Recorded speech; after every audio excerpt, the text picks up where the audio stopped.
Assalamualaikum warahmatullahi wabarakatuh. Waalaikumsalam warahmatullahi wabarakatuh. Alhamdulillah, wassalatu wassalamu ala rasulillah Sayyidina Muhammad ibn Abdillah wa ala alihi wa sahbihi wa man wala wa la hawla wa la quwwata illa billah, amma ba'd.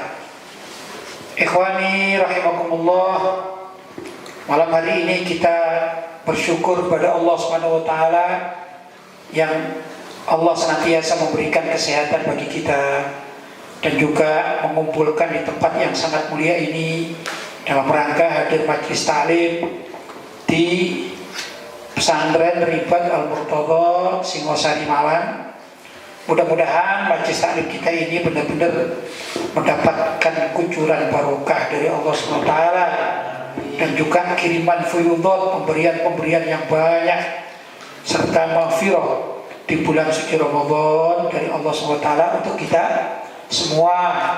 Untuk itu mari kita lanjutkan pengajian kita malam hari ini dengan judul atau tema mustahil membuat senang semua orang. Ini tentu tidak lepas dari keinginan kita berbuat baik.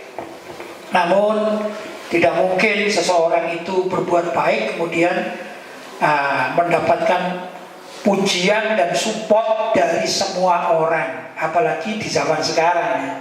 Rasulullah SAW seorang manusia yang sangat luar biasa, sempurna, sangat mulia di sisi Allah, kedudukannya yang tidak diragukan lagi, bahkan beliau diberi mukjizat ya oleh Allah SWT. Itu pun tatkala melaksanakan dakwah Islamiyah, ya ada musuhnya ya. Paling tidak yang paling kita pahami jelas itu Abu Lahab. Abu Lahab itu sampai mati juga kafir gitu ya. Itu Abu Lahab adalah paman beliau sendiri. Jadi kalau kita ini berdakwah atau melakukan suatu kebaikan, kita kepingin semua orang ridho pada kita, semua orang mendukung pada kita. Itu suatu hal yang mustahil, tidak bakalan terjadi ya. Bahkan Nabi Adam alaihissalam begitu diciptakan oleh Allah SWT di surga dengan segala macam yang diberikan oleh Allah tentang ilmu kepada Nabi Adam. Semua malaikat ini sepakat senang kepada Nabi Adam dan menerima keberadaan Nabi Adam. Tapi beda dengan iblis ya. Iblis menolak. Nah, ya berarti ada di antara penduduk surga tatkala itu yang tidak sinkron atau tidak pro terhadap keberadaan siapa? Nabi Adam alaihissalam. Apalagi kita di zaman sekarang. Ya, kita ini nabi enggak, di surga juga enggak. Ya dah. Terus kita mau berdakwah, kemudian kalau dibully kita marah. Kalau ada yang memuji kita, kemudian kita ngambek, enggak mau berdakwah lagi. Siapa kita kan gitu kan? Di surga enggak, ya nabi juga enggak, punya mukjizat juga enggak. Maka itu jalanilah apa yang baik dalam kehidupan kita ini, ya dah. Kapan saja kita berbuat baik, kita lanjutkan perbuatan baik kita lestarikan, kita ajarkan ya. Dan tentu dari sekian banyak umat manusia, insya Allah pasti Allah ada yang membuka di antara mereka ini menerima kebaikan yang kita sampaikan. Walaupun ada juga orang-orang yang bakal menolak ya. Begitulah kurang lebih kehidupan manusia. Untuk itu saya persilakan Ustaz Burhanuddin untuk membacanya. Bismillahirrahmanirrahim. Alhamdulillahirabbil alamin.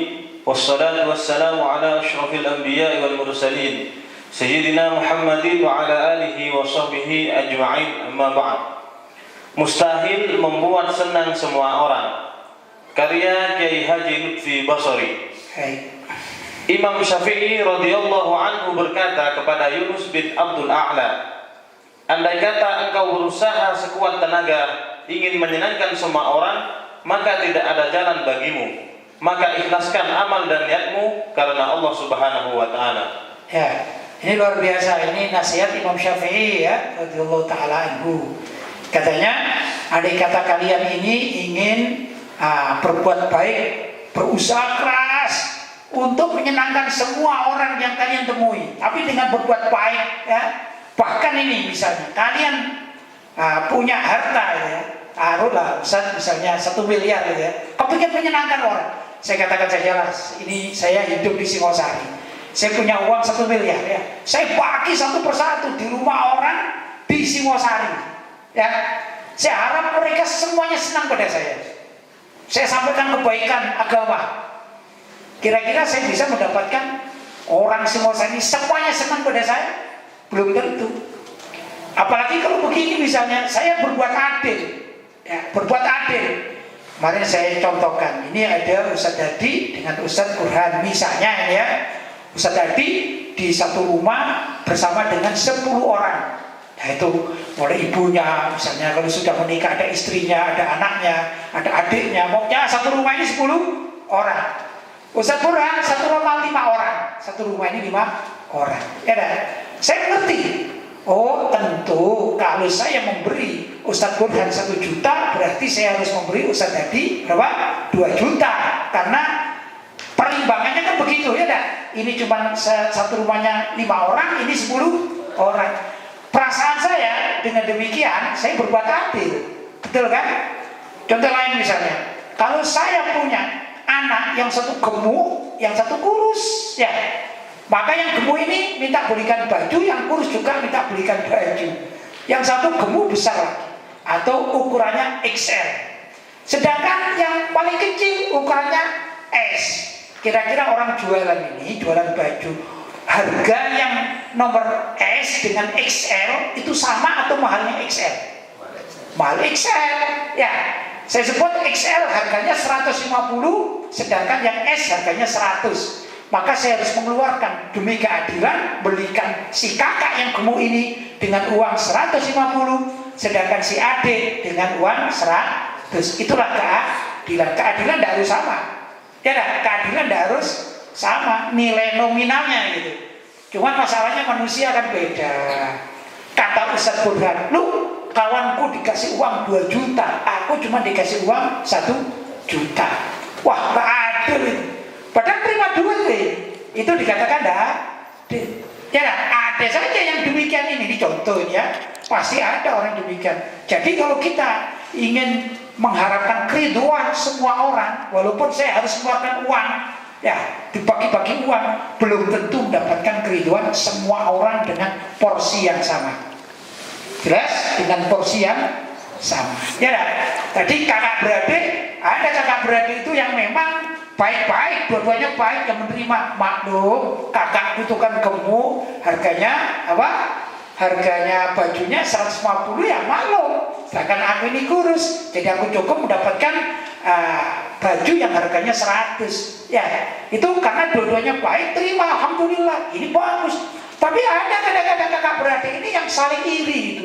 Wah, kalau kakak diberi uang 150 untuk beli baju, sedangkan aku harganya cuma 100, berarti aku minta yang 50 sama ayahku. Kalau enggak, berarti ayahku ini tidak adil. Ada demikian sifat manusia ya kan? Jadi mencari keriduan semua orang itu susah. Dan itu dikatakan oleh Imam Syafi'i radhiyallahu ta'ala anhu, yang paling baik adalah mencari keriduan Allah. Ini sudah selesai. Ya, mau orang lain tidak ridho itu urusan orang. Yang penting kita berbuat baik kepada mereka, kemudian mencari keriduan kepada Allah. Jelas ya? Lanjut Ustaz. Dengan perkataan itu, Imam Syafi'i telah menunjukkan bahwa mengharap kesenangan dan keridhaan dari semua orang adalah suatu hal yang mustahil untuk diraih. Ya, ada mutiara kata juga dikatakan ridwan nas ghayatun la tudroku, ridwan nas ghayatun la yudroku ya. Ridwan nas, keriduan semua orang itu adalah ghayatun, suatu tujuan, la tudroku, yang tidak mungkin dicapai oleh satu orang ya. Kita mencari keriduan orang, ridwan nas ghayatun la tudroku. Jadi kalau kita mencari keriduan semua orang adalah suatu tujuan yang tidak mungkin tercapai. Kalau minta semua orang ya itu yang jelas para nabi itu punya musuh. Para nabi itu diberi mukjizat oleh Allah SWT ya. Kenapa diberi mukjizat? Karena punya musuh. Lah musuh itu pasti nggak ridho kan, begitu kan ya. Maka semua nabi itu ya, kenapa para nabi dan rasul tentunya ya, para nabi dan rasul itu diberi mukjizat. Sedangkan mukjizat itu ditampakkan tatkala diperlukan atau darurat. Begitu seorang nabi mendakwahkan ajaran agama yang diperintahkan oleh Allah, kemudian ditolak, kemudian sebagian dari masyarakat minta, apa buktinya engkau sebagai nabi? Kan tidak percaya ini kan, tidak senang ya. Barulah mukjizat itu dikeluarkan. Misalnya aku bisa seperti nabi itu, aku bisa membelah rembulan, kan gitu ya, dan lain sebagainya ya. Ada juga Nabi Isa, aku bisa menghidupkan orang yang mati, demikian dan seterusnya. Itu kan ada tantangan ya, ada tantangan dari musuh. Di sini saya tidak bicara tentang mukjizatnya, tapi Nabi pun punya musuh, para Nabi punya musuh. Bahkan sebagian Nabi juga dibunuh oleh musuhnya. Ya dah. Nah itu bagaimana seorang musuh mau ridho? Kan pasti tidak ridho kan? Ya, itulah kurang lebih gambarannya. Jelas ya? Lanjut Ustaz. Umumnya, jika engkau berusaha menyenangkan satu orang dengan niat baikmu, maka akan muncul 10 orang yang memusuhimu. Jika engkau berniat menyenangkan 10 orang, maka 100 orang yang menampakkan kontra dengan keputusanmu. Demikian dan seterusnya.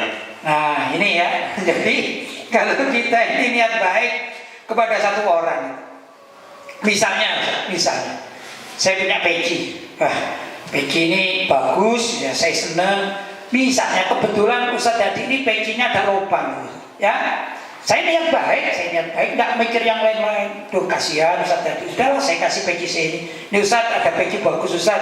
Niat saya lillahi ta'ala, karena pecinya Ustaz Hadi ini lubang, ya gak enak lah dipandang mata gitu lah. Saya ikhlas kan gitu kan. Saya gak mikir yang lain, cuman kepingin Ustaz Hadi ini punya peci yang bagus, ya dah. Kebetulan saya punya, dan saya punya 2 atau saya punya 3. Kan berlebihan kan ya.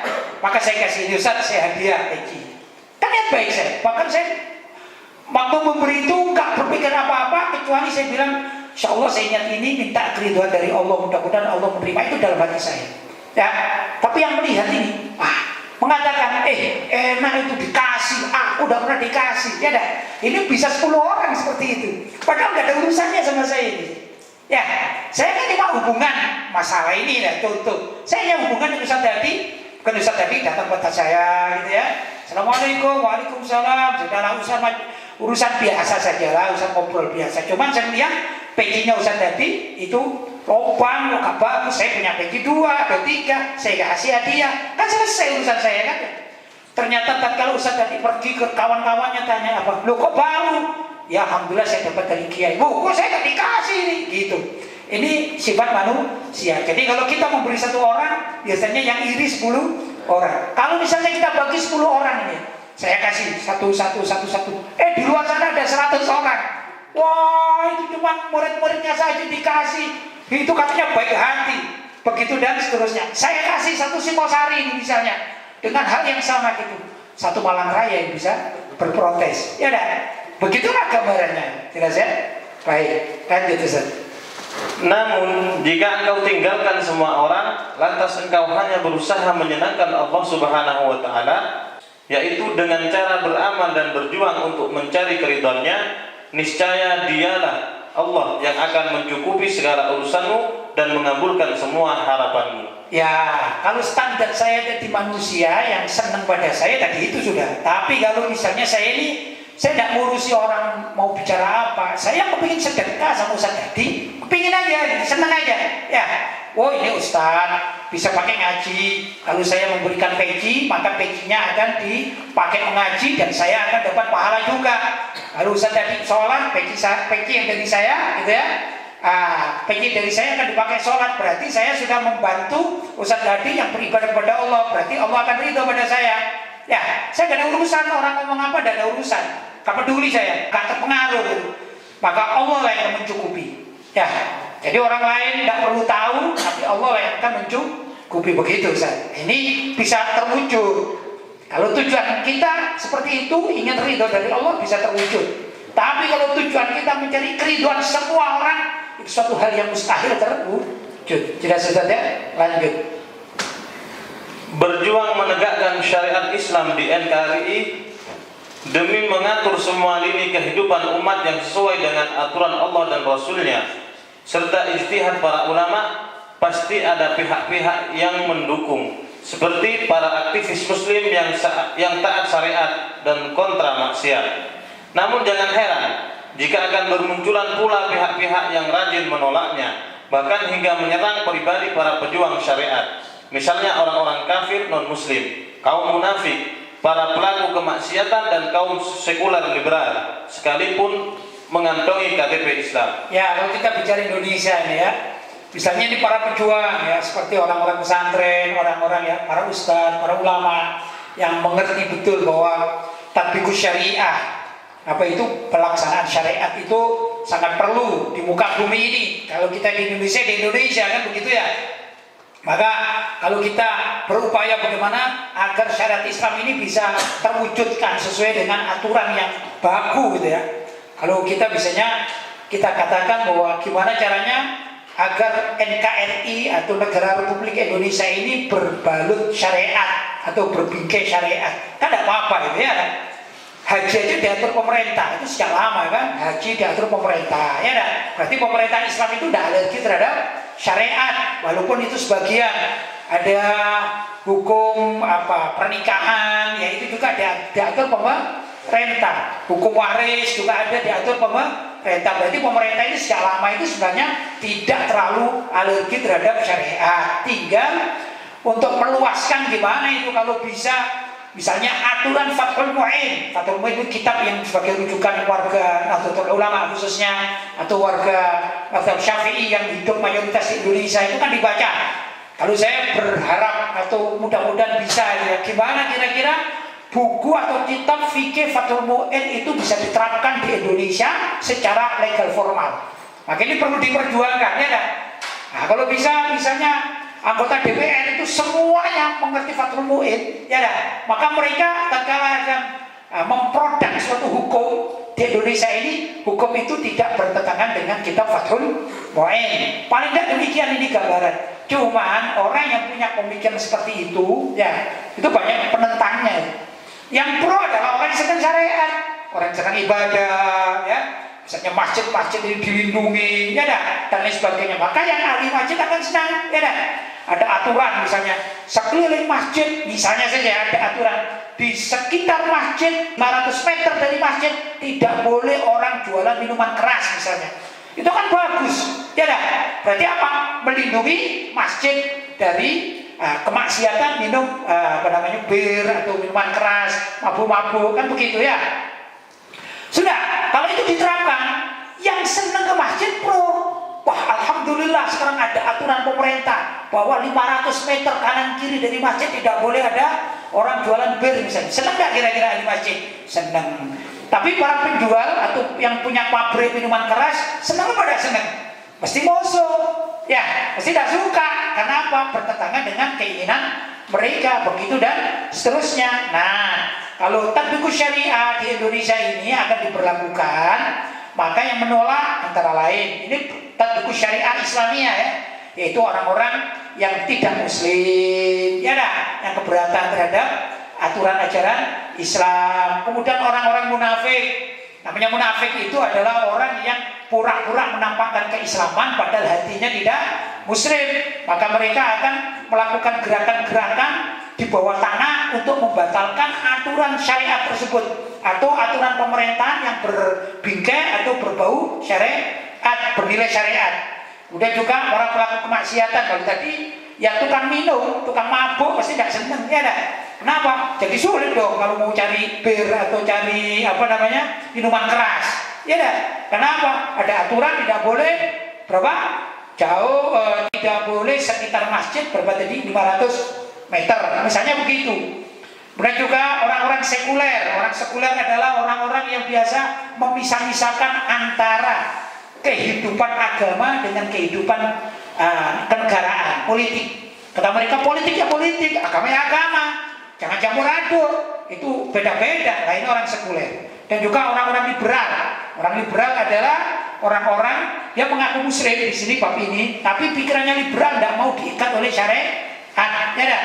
Maka orang sekolah liberal ini walaupun kalau dilihat sebagian mereka itu KTP-nya Islam, tapi mereka menentang pelaksanaan syariat Islam secara legal formal. Mereka tidak bakalan senang.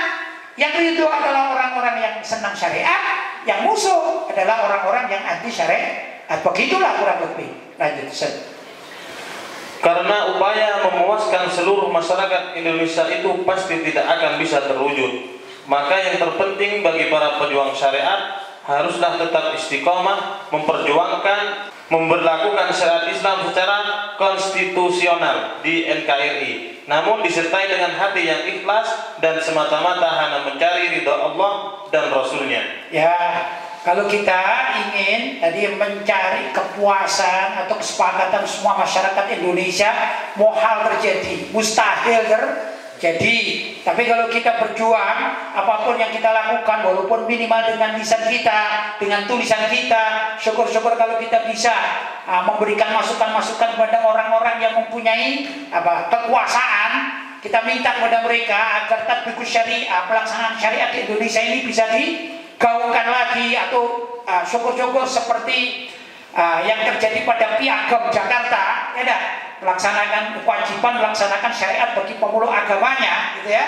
Maka itu yang kita sampaikan, dan kalau mereka mau, alhamdulillah. Tapi kalau mencari keriduan semua orang pasti nggak dapat. Nah, tatkala kita sudah menyampaikan ide-ide kita, ide-ide kreatif kita di dalam membela pelaksanaan syariat Islam, ya sudah, kita minta kerelaan atau keikhlasan dan minta keriduan dari Allah Subhanahu wa taala. Begitu. Yang penting kita sampaikan. Jangan sampai begini, kita ini paham tapi kita ngomong aja tidak mau. Bicara aja tidak mau bagaimana akan dilaksanakan.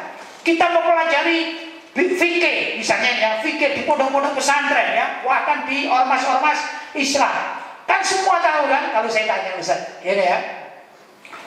Di hukum Islam, orang mencuri ya pada nisab tertentu, hukumnya dipenjara atau potong tangan Ustaz? Potong tangan. Hukumnya pasti potong tangan. Itu karena Ustaz ini belajar syariat, belajar fikih. Nggak ada itu dalam fikihnya itu barang siapa yang mencuri maka penjaralah, nggak ada kan? Maka potong tanganlah dengan ketentuan yang sudah dibahas oleh para ulama ahli fikih dalam kitab-kitab mereka, kan gitu kan ya. Nah, kalau misalnya di Indonesia ini nggak ada yang bicara bahwasanya pencuri itu dipotong tangan seperti para koruptor, mestinya dipotong tangan, ya dah, karena mereka adalah pencuri uang negara itu uang rakyat, kan begitu kan? Itu mestinya demikian. Kalau bicara saja nggak mau, entah itu di tempat majelis ilmu, ya nggak mau, sudah. Apalagi di tempat-tempat seperti di DPR, bahkan DPRD, DPR sampai ke pusat misalnya, nggak ada yang bicara. Terus kapan melaksanakan apa yang dipelajari dalam pondok-pondok pesantren tersebut? Ya dah. Karena ini yang sering terjadi, kita membacanya bahkan kita hatam kadang-kadang. Kitab yang tebal seperti Fathul Mu'in itu kita hatam, tapi mengerjakannya nggak pernah. Gimana itu? Kan nggak cocok, ya dah. Nah ya ikhwan, karena itulah saya katakan perjuangan kita umat Islam untuk tatbiqus syariah ini perlu digaungkan terus agar kita mendapatkan hak kita sebagai umat Islam secara konstitusional. Ya, hak politik umat Islam. Begitu Ustaz. Caranya gimana? Kalau saya bisanya bicara, menulis, ya begitu. Nah, saya bukan pejabat saya juga bukan anggota DPR, bukan pejabat pemerintah. Jadi ya bisanya begitu. Mudah-mudahan dengan demikian ada kawan-kawan kita yang menjabat di DPR, di MPR atau di lain-lain yang punya jalur kepemerintahan.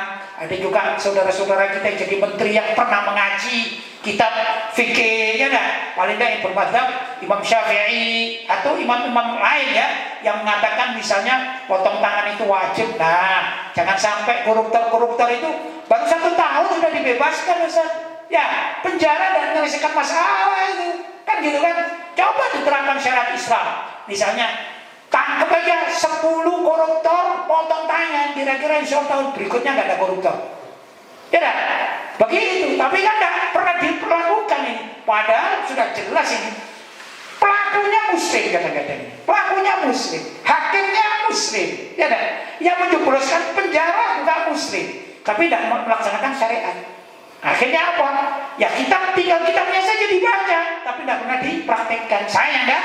Kita berharap mudah-mudahan Indonesia ini suatu saat menjadi Indonesia yang NKRI bersyariat. Itu harapan kita, karena kita mempelajarinya, mudah-mudahan kita bisa mengamalkannya secara legal formal. Jelas Ustaz ya? Ada lanjutannya? Sudah selesai ya? Titik. Alhamdulillah. Baik. Untuk berikutnya saya silakan Ustaz Hadi, kalau ada pertanyaan-pertanyaan sudah masuk, monggo. Alhamdulillah, Kiai, ini sudah ada beberapa pertanyaan yang masuk malam hari ini.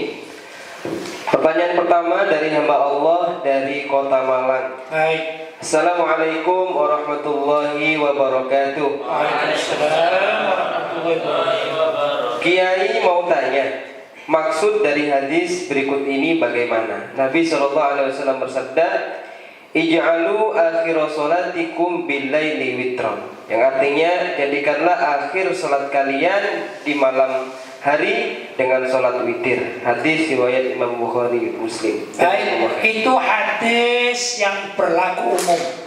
Ya, hadis am. Tapi ada juga hadis yang khas. Apa itu? Yaitu wasiat Nabi kepada Sayyidina Abu Hurairah radhiyallahu taala anhu. Kata Sayyidina Abu Hurairah radhiyallahu taala anhu, beliau mengatakan, "Ausani khalili," berwasiat kepada aku, khalili maksudnya sahabatku yaitu Nabi Muhammad sallallahu alaihi wasallam. An utira qabla an anam. An utira agar aku ini berwitir sebelum tidur. Ya. Nah, ini wasiat khusus pada Sayyidina Abu Hurairah radhiyallahu taala anhu. Tadi yang tadi dikatakan ij'alu akhir salatikum bil-lail witron. Jadikan sholat malammu pada akhir itu adalah sholat witir. Jadi gambarnya begini. Kalau ada orang sudah terbiasa bisa bangun malam, ya, bangun malam sholat duha, gitu ya. Memang dia kan ada kan orang yang aktif, orang yang memang istiqomah, gitu kan. Maka hendaklah nanti sholat penutupan, misalnya pertama sholat isya, gitu ya. Kita tidak bicara Ramadan ya, yang enak dan bicara Ramadan, lebih mudah menerangkannya. Misalnya ini ya, habis sholat isya, kemudian sholat sunnah, ba'diyatan isya, sudah selesai. Kemudian pergi istirahat, mengaji, apalah, sudah ya. Kemudian sebut saja jam 10 tidur. Jadi jam 10 tidur. Sudah, ternyata alhamdulillah dia sudah terbiasa jam 3 bangun untuk sholat tahajud. Sebut sholat tahajud 2 rakaat atau 4 rakaat. Misalnya, ya, capek dia, sudah capek, ingin tidur lagi, sudah. Nah, sebelum tidur, kan tadi sholat tahajud ya, sebelum tidur hendaklah dia sholat witir. Sudah menjelang tarhim, ya, menjelang tarhim. Kalau Ramadan menjelang imsak, gitu ya. As-salatu wassalamu alaik. Atau waktu itu maka dia hendaklah sholat 2 rakaat pertama, niat sholat witir, kemudian ditutup dengan sholat 1 rakaat witir. Itu namanya jadikan akhir malammu itu sholat witir. Kalau kamu bisa bangun. Tapi kalau kamu udah bisa bangun, ya namanya orang kan banyak itu. Ya malas kadang-kadang, ya asik, mending nonton bola daripada sholat. Nah, ya dah. Karena ada begitu kan, wah ini piala dunia ini, ya. Wah ada siapa namanya? Ada pemain bola yang hebat itu, siapa? Messi misalnya, ada siapa lagi itu? Ronaldo gitu ya, misalnya. Wah ini jago-jago, wah asik ya. Ya, lah daripada tidak sholat apa tadi? Habis tidur itu apa nih? Sholat tahajud tidak sholat, witir juga. Katanya saya nanti kalau saya sholat nanti sana gol gimana gitu ya. Kalau gitu dia memang agak malas. Mending gitu loh. Habis sholat isya, kemudian sholat sunnah ba'diyatan isya, mau ngambil berapa misalnya? Mau ngambil 4 rakaat. Nah ditutup dengan sholat witir. Gitu, jadi misalnya 2 rakaat ba'diyatan isya, 2 rakaat ba'diyatan isya, 4 rakaat ditambah 2 rakaat witir, jadi 6 kan? Ditutup 1. Habis itu tidur. Begitu Ustaz. Ya, jadi tergantung dari apa kondisinya. Berarti yang tadi itu yang ahli lihat bola itu nggak pakai sholat tahajud Ustaz, tapi lumayan ada witirnya. Gitu loh maksudnya, jelas ya. Jadi tidak bertentangan ini hadisnya, tidak bertentangan. Tergantung dari masing-masing. Kalau kita misalnya, kalau kita Ramadan gimana Ustaz? Kita ini kan Ramadan ini ya. Kita ngikut imam, ya nggak apa-apa ngikut imam. Terus malam hari gimana? Ada 2 pendapat memang. Ada 2 pendapat. Kalau malam hari kan jadikan sholat witir itu pada akhir kan gitu kan. Ini bukan wajib, sholat sunnah. Ya kan? Kalau misalnya ini saya yakin malam hari itu saya bisa bangun, yakin saya malam hari. Maka begini caranya. Kalau imam sholat witir ini ya, habis tarawih witir 2 rakaat, ikutlah 2 rakaat. Sudah, begitu imam ini sholat witir 1 kali, kamu tambah 1 rakaat, jadi kamu punya genap. Ya, genap. Sudah, doa bubar selesai. Nanti malam karena kamu yakin, kamu biasa, memang bisa bangun malam, maka laksanakanlah tambah malam hari bangun sholat tahajud, ya dah. Habis sholat tahajud misalnya nambah 2 rakaat sholat tahajud misalnya, ya, baru nambah sholat witir lanjutan yang tadi, yaitu 2 rakaat ditambah 1 rakaat. Jadi kan dapat berapa? 4 kan ya? Ya dah. Padahal sholat witir itu yang masyhur juga bisa dilaksanakan sampai 11 rakaat. Begitu. Jadi tadi sudah dapat 2 rakaat, dapat 4 rakaat, ditambah akhir 2 rakaat tambah 1, dapat berapa dia? 7 rakaat akhirnya. Boleh tak? Ya boleh. Tapi bagi kita kadang-kadang yang ya sudahlah, namanya malas itu gimana sih gitu. Yang penting ya sudah ikut sholat imam, taraweh, alhamdulillah, taraweh ini tidak lobang 1 bulan, alhamdulillah, insya Allah dapat malam Lailatul Qadar, ya dah. Habis itu ya sudah bangun malam, terus ya sahur, habis sahur kalau ada kesempatan tidur lagi, pokoknya begitu, ya dah. Sambil nunggu azan subuh, gimana? Ya baik saja lah. Wong dia sudah sholat taraweh, ya dah, tidak masalah. Dosa enggak dosa, tapi dapat pahala dia karena sudah melaksanakan witir bersama imam begitu. Tapi kalau bisa memang yakin mampu menunda atau menambah lagi, alangkah baiknya kalau menambah begitu, Ustaz. Jelas ya? Lanjut. Ada Pertanyaan berikutnya dari hamba Allah dari Tangerang. baik. Assalamualaikum warahmatullahi wabarakatuh. Semoga kebahagiaan dan kesejukan rahmatnya selalu menaungi Kiai, keluarga, serta para santrinya. Amin. Afwan, Kiai izin bertanya tentang tafsir surat At-Taubah ayat 68 mengenai hukuman untuk orang munafik yang kekal di neraka. Karena sepengetahuan kami yang kekal di neraka hanyalah orang-orang kafir. Atas jawabannya kami ucapkan terima kasih.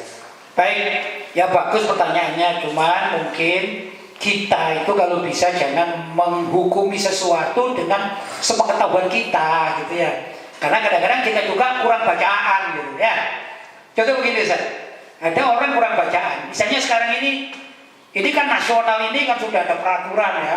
Apa namanya? Masalah COVID-19 ini. Ada aturan apa?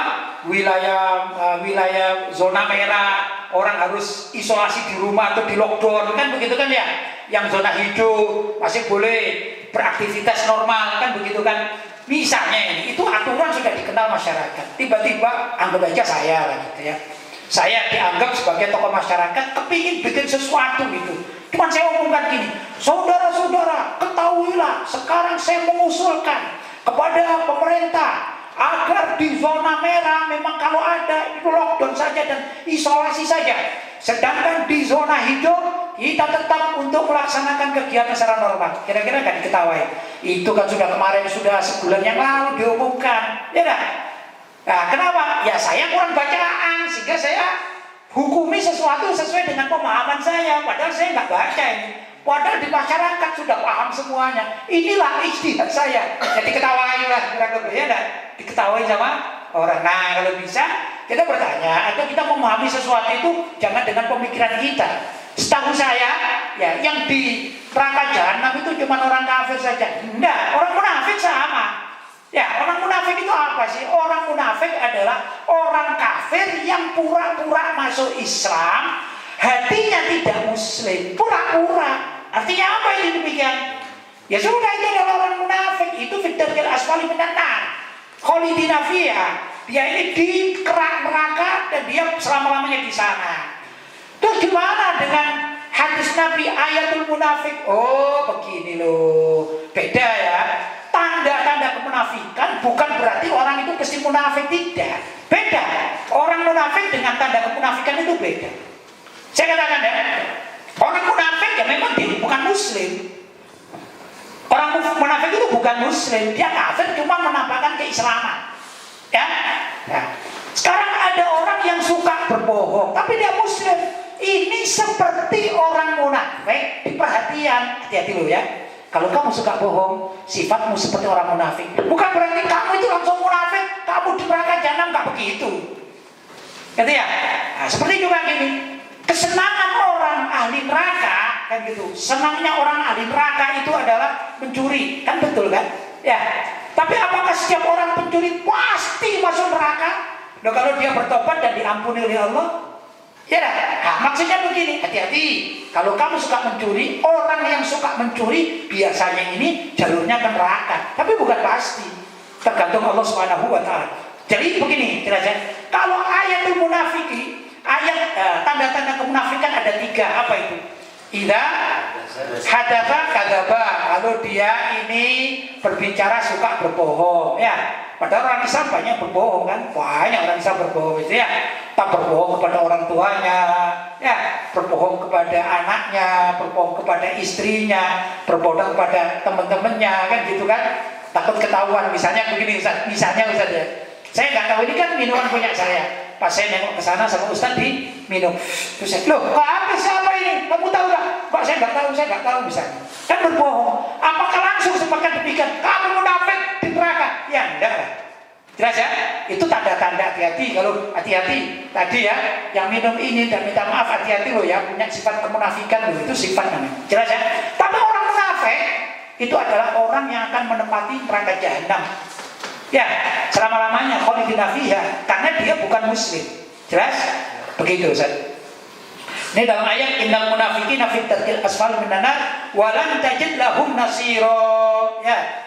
Wa lan tajid lahum nasira. Innal munafiqina fi darkil asfal minan nasi wa lan tajid lahum nasira. Sesungguhnya orang-orang munafik itu, ini munafik yang hakikatan sesuai dengan apa definisi munafik tadi itu ya. Pada tingkatan yang paling bawah dari neraka, dan kalian sekali-kali tidak akan mendapatkan seorang penolong baginya. Tidak bisa, kalian tolong orang munafik tidak bisa. Itu munafik yang asli. Seperti kafir yang asli itu begini, munafik yang asli begini, sesuai dengan definisinya. Apa orang munafik? Yaitu orang yang pura-pura masuk Islam, pura-pura dia. Yukhadi'una Allah walladzina amanu wa ma yakhda'una illa anfusahum wa ma yash'urun. Orang munafik itu mereka hendak menipu Allah, pura-pura masuk Islam menipu Allah, dan menipu orang-orang yang beriman. Padahal mereka hanya menipu dirinya sendiri, sedang mereka tidak sadar. Pura-pura kan menipu. Ya kan? Mudzabdzabina baina dzalika la ilaha ula'i wa la ilaha ula'i. Wa man yudlillah falan tajid lahu sabila. Mereka orang-orang munafik itu dalam ayat ini dikatakan mereka dalam keadaan ragu-ragu, ya, mudzabdzabin, ragu-ragu. Dia tidak masuk golongan ini, golongan muslim tidak masuk, golongan kafir tidak masuk. Ya, maksudnya begini, zaman dulu itu orang munafik itu kalau ketemu golongan Islam mengatakan, aku ini Islam sepertimu. Ya, tapi kalau ketemu golongan mereka, kamu jangan marah sama aku cuma menipu mereka supaya aku selamat, dan kalau mereka punya rahasia nanti tak ungkap kepada kamu, kawan-kawan orang-orang kafir Quraisy. Jadi hakikatnya hatinya dengan orang kafir Quraisy cuma pura-pura masuk Islam. Kalau ada rahasia, misalnya Nabi membuat satu aturan ya, akan membuat satu kekuatan, junud pasukan, ya. Maka orang munafik mengintai. Jadi apa? Mata-matanya orang kafir. Oh, ternyata kelompoknya Muhammad ini membuat pasukan jumlahnya 200 orang. Kalian bikin yang banyak. Begitulah orang munafik. Ini jelas darkil asfal minan nar. Ya, jelas ya? Sama dengan orang kafir walaupun dia menampakkan keislaman. Paham? Di saat tertentu begitu Ustaz. Lanjut. Pertanyaan berikutnya dari hamba Allah dari Kota Malang. Baik. Kiai, bolehkah membayar fidyah dengan uang? Terima kasih jawabannya. Fidyah ini ya. Ya. Fidyah itu ya. Fidyah atau juga zakat fitrah itu dalam mazhab kita, mazhab Syafi'i, ya harus sesuai dengan aturan mazhab Syafi'i, ya harus dengan beras atau sembako. Sembako di sini kalau di Saudi sana kurma ya, atau gandum ya kan.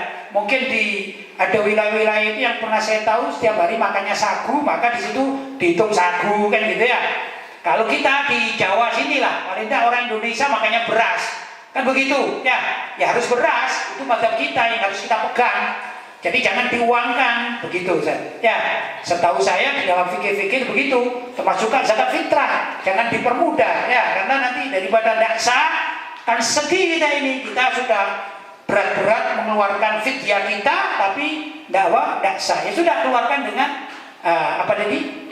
Dengan aturan syariat yang ada di dalam kitab fikih yang kita yakini dalam mazhab Syafi'i itu harus apa?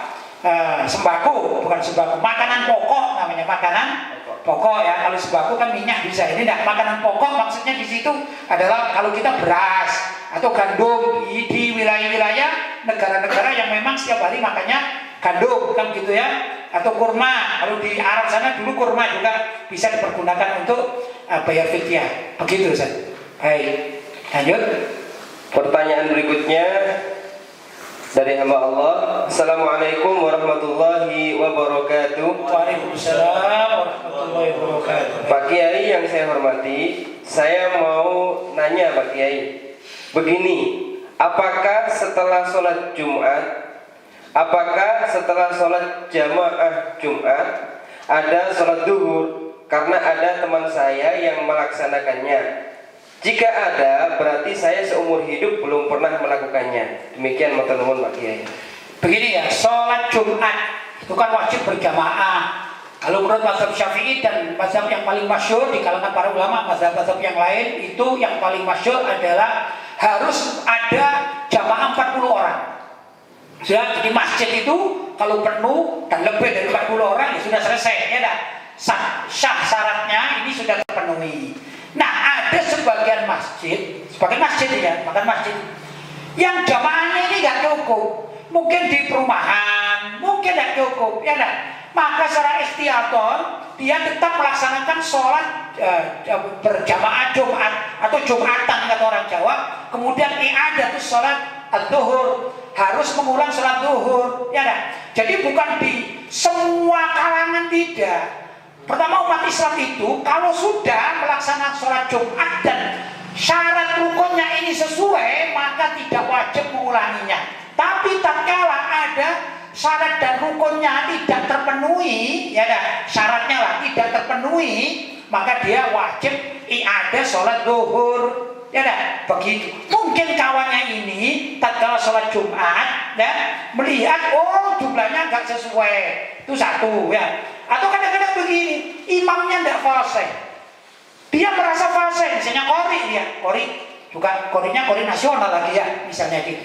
Suatu saat sholat di suatu masjid, ternyata imamnya ini kemarin dikatakan sedikit cadel, pelat cadel ya, misalnya bacanya Allahu Akbar, misalnya Alhamdulillahi Rabbil Alamin Ar-Rahmanir-Rahim, kan gitu kan ya.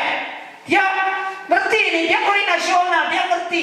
Waduh, imamnya ini tidak fasih, perasaan ini batal ya, gak pas ini. Karena orang yang mukri, orang yang alim dalam kiroah itu tidak boleh bermakmum kepada orang yang kurang mengerti dalam kiroah Al-Quran gitu ya. Itu dia ragu. Nah, setelah sholat Jumat bersama masyarakat, nah, maka dia boleh, bahkan dianjurkan untuk i'adatus sholat duhur lagi. Jadi nggak semuanya, nggak langsung asal kok temanku ini nggak begitu. Ditanya dulu temannya, kenapa kamu kok mengulangi lagi sholat duhur? Ya dah. Oh, kalau memang ternyata benar kondisinya semacam itu, ya benar nih temannya, gitu loh. Sedangkan orang tadi nggak wajib, penanya nggak wajib kalau memang jamaahnya ini sudah sempurna, begitu Ustaz ya. Seperti juga saat sekarang ini kita di beberapa daerah kan di lockdown. Ya, ada sebagian masjid tetap melaksanakan sholat Jumat, tapi pun itu banyak nggak sempurna. Ya, banyak nggak sempurna karena masyarakatnya takut. Ya nggak masuk, nggak apa-apa. Loh kok takut kepada corona, nggak takut kepada Allah? Nggak begitulah.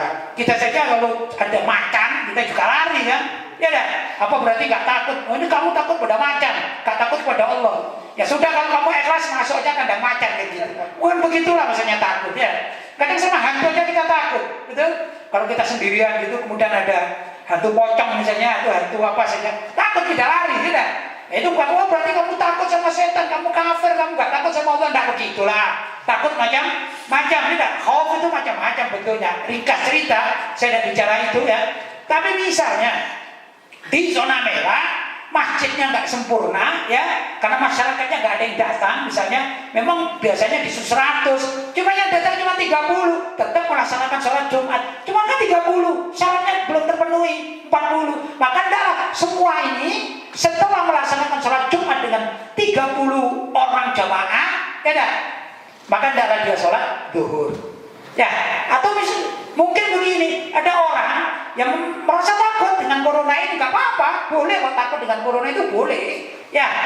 Dan itu syar'i juga, maka melockdown dirinya atau mengisolasi dirinya di rumah. Seperti kita ini, kita melaksanakan sholat di sini, sholat Jumat, ya kan? Syaratnya nggak terpenuhi. Apa? Kita bukan masjid. Kedua jamaahnya cuma 20 orang. Sah nggak? Menurut mazhab qaul Imam Syafi'i Al-Qadhi sah. Tapi kita ikhtiyaton, ya dah. Nah, kita setelah sholat Jumat selesai, assalamualaikum, kemudian kita sholat duhur. Jadi lihat kondisinya, orang ada mengulang dengan sholat duhur tergantung kondisinya. Tidak semuanya langsung, oh berarti saya belum pernah mulai seumur hidup, tidak begitu. Jelas ya? Nah, mudah-mudahan keterangan ini sudah didengarkan oleh penanya ya. Jadi nggak usah khawatir, tapi tanya dulu masyarakatnya bagaimana, begitu ya. Tanya pada ustadz-ustadz yang sekitar situlah. Oh, sholat saya di masjid ini sudah sempurna ya. Alhamdulillah. Saya pun kalau tidak ada lockdown ini tidak pernah habis sholat Jumat ya nggak sholat duhur saya. Wong sah. Saya lakukan sah. Kadang saya ngimami, saya tahu persis jumlah masyarakatnya berapa ya dah. Oh banyak. Saya nggak pernah. Ya ada tuh sholat, kemudian sholat duhur lagi. Karena sudah sah sesuai dengan syarat dan rukunnya, begitu Ustaz. Jelas? Lanjut. Pertanyaan berikutnya dari hamba Allah. Baik.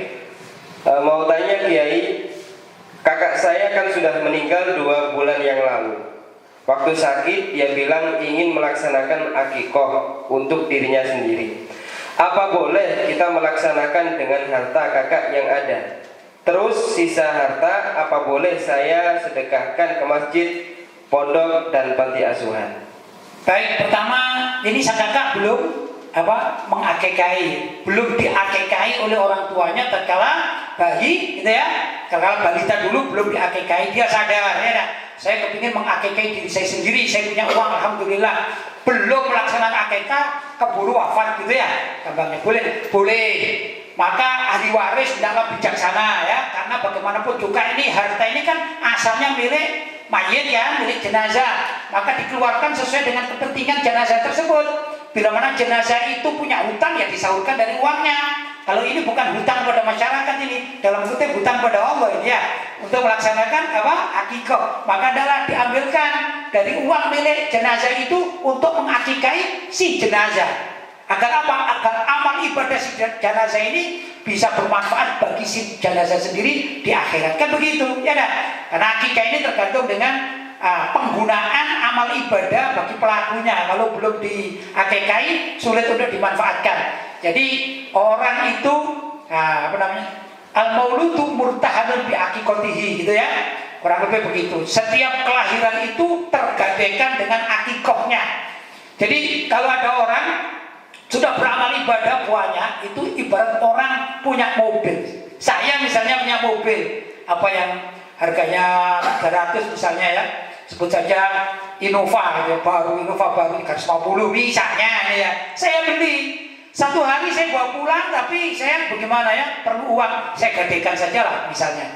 Misalnya Ustadz ini pegawai pegadian, Ustadz saya menggadekan uang saya ini 100 juta Ustadz misalnya, dipinjam uang 100 juta. Ini saya tidak bicara halal haram ya, cuman praktek saja ya. Ya baik, sudah saya dapat uang 100 juta, mobilnya dibawa sama Ustaz, pegang Ustaz mobilnya Ustaz. Saya pemilik mobil ini kan, surat atas nama saya nih, surat STNK, BPKB atas nama saya. Tapi saya sekarang pegang uang, pinjam kepada pegadaian, ya saya bawa uangnya. Kira-kira boleh tidak saya pakai sama pegawai pegadaian ini? Boleh tidak? Saya pakai pergi mobil saya, boleh tidak? Ya udah boleh, saya belum bayar kan gitu kan? Ya dah. Jadi begitu. Jadi apa? Jadi kalau itu milik kita tidak bisa memanfaatkan mobil yang ada di kantor pegadaian sebelum kita tebus. Paham? Demikian juga seseorang yang lahir itu murtahanun bi aqiqatihi atau marhunun bi aqiqatihi. pergadaikan dengan akikah. Kalau kita punya amal ibadah jumlahnya 100.000 misalnya, ya begitu kita mati, mau kita sodorkan pada Allah, ya Allah, saya alhamdulillah punya punya amal ibadah ini 100.000 ya Allah gitu. Ditanya oleh malaikat, sudah kamu tebus nggak? Tebus apa gitu? Nah itu kamu belum akikah gitu ya. Makanya kita tetap sunahkan walaupun kita sudah tua, kalau memang kata orang tua kita belum diakikahi, ya kita tetap sunnah mengakikahi kita sendiri. Bahkan kalau orang tua kita dengar belum diakikahi, maka kita kalau punya uang kita sunnah mengakikahi orang tua kita. Juga anak pokoknya menjadi ahli warisnya ya, sampai ke atas. Begitu caranya. Nah, sehubungan ini belum akikah dan dia niat, maka adalah ahli waris mengeluarkan uang dari milik si jenazah itu untuk mengakikahi si jenazah dahulu. Setelah itu baru harta sisanya itu bukan langsung disalurkan ke masjid atau panti atau ke pesantren, tidak begitu. Ya dah, dilihat dulu jenazahnya ini punya ahli waris dah. Kalau punya ahli waris maka wajib dibagi hartanya. Ahli waris itu kan ayah saudara, ayah dulu ya, ayah ke atas ya, dan ibu juga ya. Ibu dapatkan istri, ada istrinya enggak? Ini kan disebutkan ya, anaknya. Kalau tidak ada saudaranya ada enggak? Nah, ini masuk ahli waris yang sudah diatur dalam kitab faraid atau fikih. Nah, kalau semua ahli waris ini sepakat mesti kasihan itu mayat itu kasihan, tidak banyak amal ibadah, uangnya juga tidak banyak, kalau cuma 10 juta. Gimana kalau kita ahli waris semua ini bersepakat untuk menyerahkan pesantren atau apa, sesuai sepakatan semua ahli waris, baru boleh diletakkan di masjid atau di pesantren atau panti asuhan begitu. Jadi harta dari mayat wajib dibagi waris. Jelas ya? Nah, kalau mau bertanya warisannya ya saya nggak tahu ini siapa saja, kanan kirinya siapa saja, maksudnya punya istri enggak, kakaknya ya dah, masih punya ayah pun enggak, punya anak pun enggak, kan begitu ya, punya ibu atau enggak, ayahnya masih hidup apa enggak, kan gitu. Ini perlu ada perhitungan. Tapi pertama jawabannya bahwa hendaklah dikeluarkan hartanya untuk bayar atau beli akikah. Itu juga tidak disebutkan kakaknya laki atau perempuan ya. Kalau kakak laki berapa akikahnya? 2 ekor kambing. Nah, kalau kakaknya perempuan berapa? 1 ekor kambing dengan syarat yang bisa disembelih seperti pada saat Idul Adha, korban itu syarat-syaratnya. Sudah selesai? Baik. Masih ada? Sudah selesai. Alhamdulillah sudah selesai. Mudah-mudahan apa yang saya terangkan ada manfaatnya. Mudah-mudahan kita semua malam hari ini diberi keberkahan oleh Allah SWT, ditambah ilmunya kita semuanya ya. Dan mudah-mudahan apa yang kita lakukan menjadikan termasuk ghufranul dzunub, yaitu pengampunan dosa dari Allah SWT. Barangkali itu yang dapat saya sampaikan. Hadza ma aqulu lakum wal afu minkum. Wassalamualaikum warahmatullahi wabarakatuh. Waalaikumsalam.